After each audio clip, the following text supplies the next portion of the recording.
부동산은 정치적인 색깔이 무조건 껴져 있습니다. 총선을 앞두고 엄청난 완화책을 쏟아낼 수밖에 없을 겁니다. 매년 1,000만 원씩 내는 세부담, 부담 되나요 안 되나요? 이제 앞으로의 부동산 시장의 정책 흐름은 어떤 방향성으로 갈 수밖에 없을까요? 부동산 고민 문자로 자세하게 보내주시면 추첨을 통해서 여러분들에게 월수금 정확한 해답으로 찾아뵙도록 하겠습니다.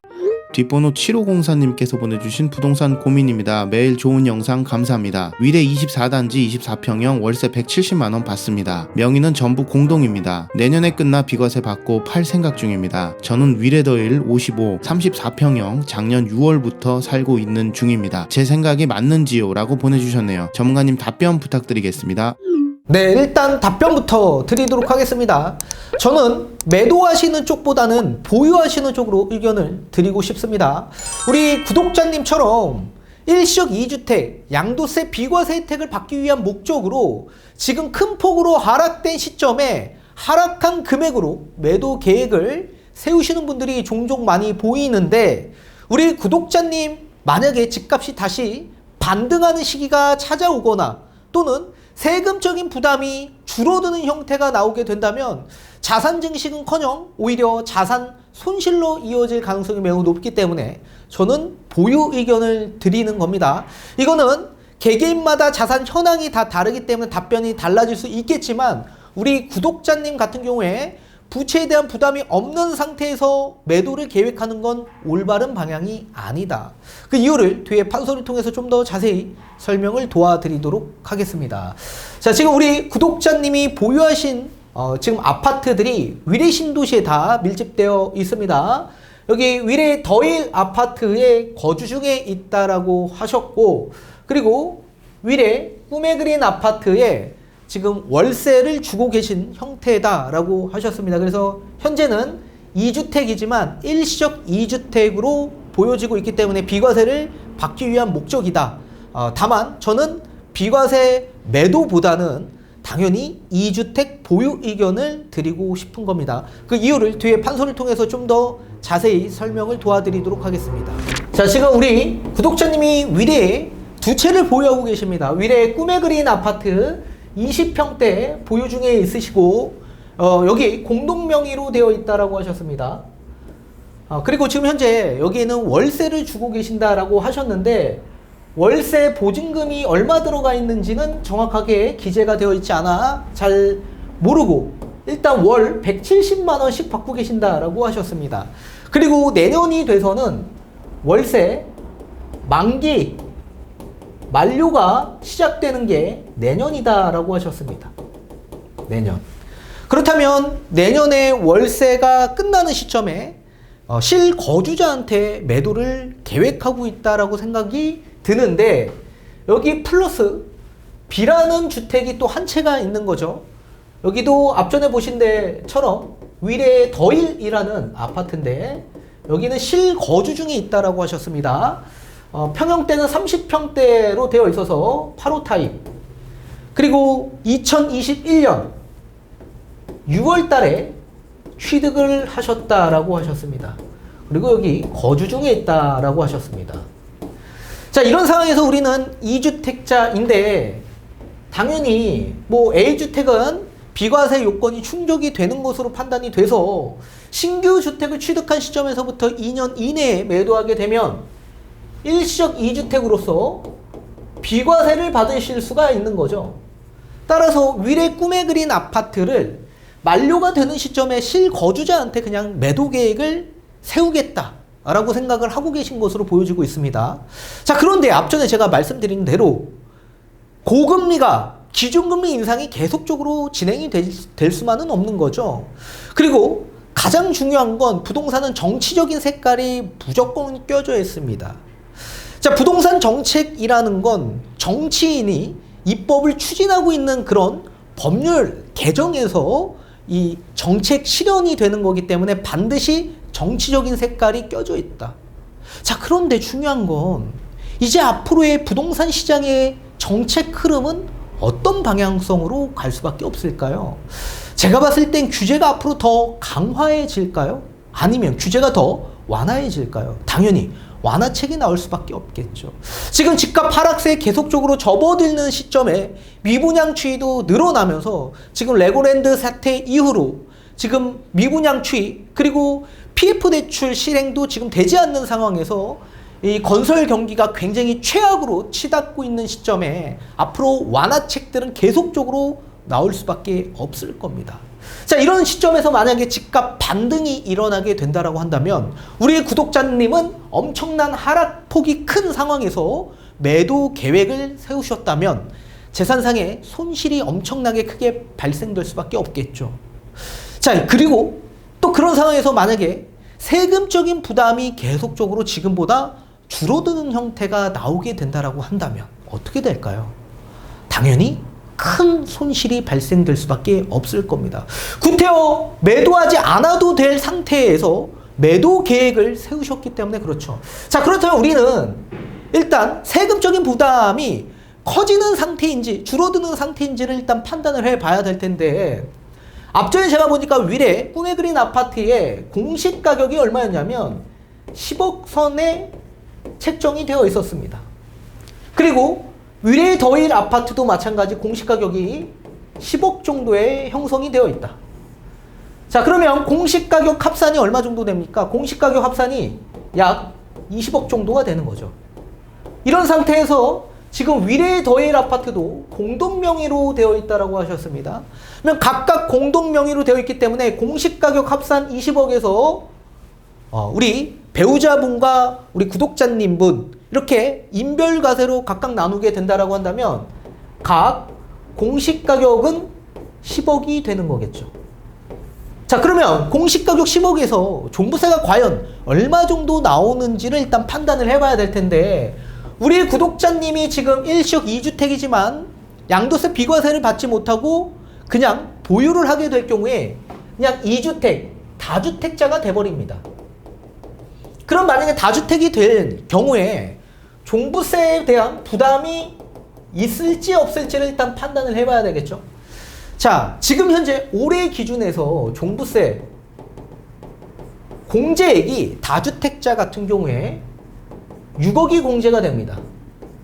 여기에 플러스 공정시장가액 비율이라는 게 있습니다. 이 공정시장가액 비율이 올해 현행 100%였습니다. 100%. 자, 공정시장가액 비율은 과세 표준이 정해지기 이전에 공시가격의 비율을 뜻한다라고 보셔야 됩니다. 자, 따라서 공정시장가액 비율 100%에서 플러스 중과세율이 적용되죠. 자, 그러면 우리 구독자님이 지금 각각 공시가격 합산이 10억이 되는 겁니다. 공시가격 10억에서 공제 각각 6억씩 공제가 되니 얼마가 나오죠? 4억이 남죠. 4억의 공정시장가액 비율, 공시가격의 비율이라고 그랬죠. 100%. 그러면 똑같이 4억이 될 겁니다. 그리고 다주택자로서 중과세율이 적용되어 과세표준 3억에서 6억 구간 1.6%가 적용이 됩니다. 그러면 종부세 얼마 나오는 겁니까? 각각 500만 원씩 나옵니다. 그러면 총 합산 얼마 나오는 거예요? 약 1000만 원 정도 발생이 됩니다. 그러면 매년 1000만 원씩 내는 세부담 되나요 안 되나요? 엄청나게 큰 부담이 될 수밖에 없겠죠. 자, 매년 1000만 원 이상의 종부세가 나온다라고 생각을 해보십시오. 여기에 집값도 계속적으로 하락세에 접어든다라고 한다면 구태여 다주택을 끌고 갈 의미가 사라지게 되는 거죠.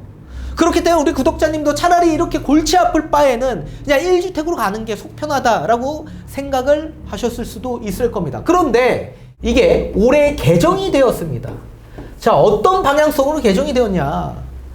공제 6억은 그대로 적용을 하되 공정시장가액 비율을 100%에서 60%로 내렸습니다. 여기에 또 똑같이 중과세율이 적용되죠. 자, 그렇다면 우리 구독자님 각각 얼마였죠? 공시가격 합산이 10억이었습니다. 여기에 공제 6억이 공제가 되죠. 그러면 남는 게 4억이죠. 4억의 공정시장가액 비율 60%를 적용하게 된다라고 한다면 64, 24, 2억 4천이 발생이 될 겁니다. 자, 대통령령으로 시행령을 개정을 했기 때문에 공정시장가액 비율 최저 60%까지 적용이 될 수 있었던 거죠. 따라서 2억 4천에 중과세율이 적용이 되는데 3억 이하에 있는 과세표준이다 보니 중과세율 1.2%가 적용이 됩니다. 그렇다면 각 얼마가 발생이 되냐면 약 300만 원 정도 발생이 된다. 그럼 합산 얼마가 되는 겁니까? 약 600만 원 정도 종부세가 나올 겁니다. 종부세가. 자, 그런데 여기서 끝나는 게 아니라 지금 현재 정부에서 입법을 추진하고 있는 종부세가 있습니다. 정부 입법안이 있죠. 이게 지금 국회에 들어가져 있는 상황인데 공제액을 6억이 아니라 9억까지 공제를 해주고 그리고 플러스 공정시장가액 비율을 기존의 60%가 아닌 80%로 다시 올리겠다. 그리고 중과세율이 아닌 단일세율로 적용하겠다라는 법률 개정입니다. 법률 개정. 자, 그러면 다시 한번 계산을 해볼까요? 각 공시가격 10억에서 공제 9억을 빼줍니다. 그리고 1억이 남습니다. 1억의 공정시장가액 비율 80%를 적용하니 얼마가 나오죠? 8천만 원이 나온다. 따라서 과세표준 3억 원 이하 구간인데 단일 세율로 적용을 하겠다라고 했기 때문에 이게 세율이 0.5%로 1주택자군, 다주택자군 동일한 세율로 적용하겠다라는 얘기입니다. 자, 따라서 각 종부세가 얼마 나오냐면 25만 원씩 발생이 된다. 총 합산 공시가격이 50만 원밖에 나오지 않는 겁니다. 만약에 지금 개정이 돼서 올해 종부세가 각각 300만 원씩 발생이 될 텐데 올해 추진하고 있는 정부 입법안이 본회의에서 심의 의결이 된다라고 한다면 우리 구독자님은 종부세 각각 1인당 25만 원 정도밖에 발생이 되지 않는데 만약에 입법안이 추진돼서 의결이 됐는데 이 좋은 상품에 있는 아파트를 지금 엄청난 큰 하락폭에 매도를 하게 될 경우에 엄청나게 재산상의 손실이 발생될 수밖에 없겠죠.